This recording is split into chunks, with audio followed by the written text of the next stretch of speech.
नमस्कार मित्रांनो, बालभारती रिवाइंडमध्ये तुमचं खूप खूप स्वागत आहे.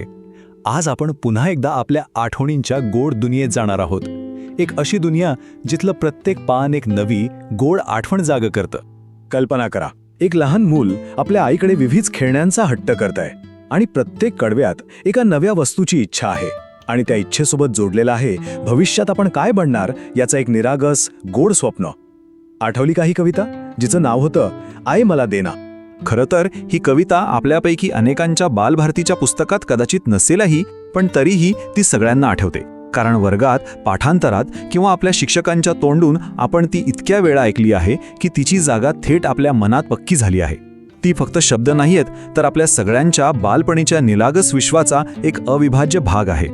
चला तर मग जास्त वेळ न घालवता पुन्हा एकदा लहान होऊया आणि त्या गोड दिवसांना एक छानसा उजाळा देऊया. ऐकूया आपली सर्वांची लाडकी कविता, आई मला देना. आई मला छोटीशी बंदूक देना. बंदूक घेईन, शिपाई होईन, आयटीत चालेन, 1 2 3. आई मला छोटीशी तलवार देना. तलवार घेईन, सरदार होईन, शत्रूला कापीन, सप सप सप. आई मला छोटीशी मोटार देना.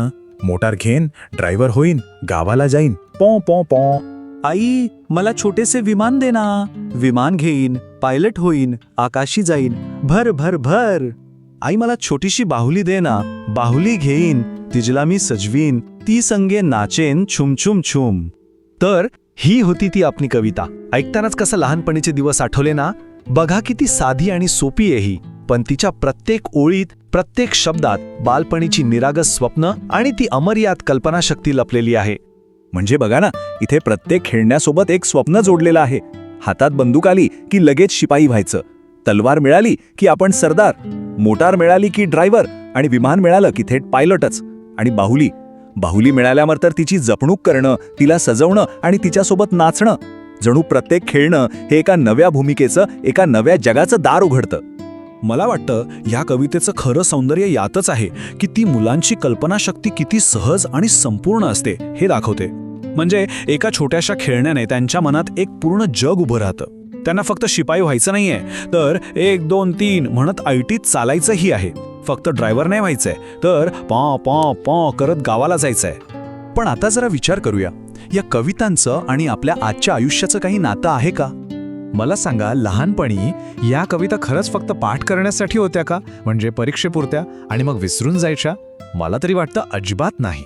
लहानपणी ह्या कविता फक्त पाठ नव्हत्या, त्या आपल्या खेळांचा, आपल्या कल्पनांचा आणि आपल्या छोट्या छोट्या स्वप्नांचा एक अविभाज्य भाग होत्या. आठवून बघा, हातात साधी एखादी काठी जरी आली ना, तरी आपण शिपाई झालोय असंच वाटायचं. आणि खेळण्यातली गाडी मिळाली की बस, आपणच जगातले सगळ्यात भारी ड्रायव्हर. कागदाचं विमान उडवताना तर आपण स्वतःला पायलटच समजायचो. आणि बाहुल्यांचा खेळ, अरे वा, त्यात तर एक वेगळीच दुनिया वसलेली असायची, आपलं स्वतःचं एक छोटंसं जग. या कविता जणू आपल्या खेळांना एक दिशा द्यायच्या नाही का? आणि गंमत म्हणजे आजही, इतक्या वर्षानंतरही गाडी चालवताना रस्त्यावर निघालं की मोटार घेईन, ड्रायव्हर होईन ही ओळ नकळत मनात येतेच. विमानात बसून प्रवास करताना, खिडकीतून बाहेर बघताना आकाशी जाईन, भर भर भर हे शब्द आठवून चेहऱ्यावर एक हसू येतच. या कविता आपल्यासोबत कायमच्या राहतात. चला आता थोडं तुमच्या आठवणींबद्दल बोलूया. तर मग सांगा, ही कविता ऐकताना तुम्हाला तुमच्या लहानपणीची कोणती खास आठवण आली? तुम्ही ही कविता शाळेत म्हटली होती का?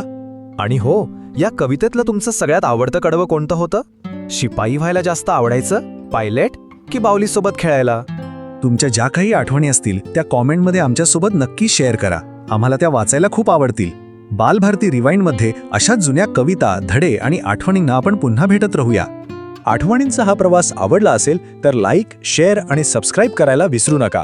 पुन्हा भेटूया पुढच्या भागात एका नवीन गोड आठवणीसोबत. धन्यवाद.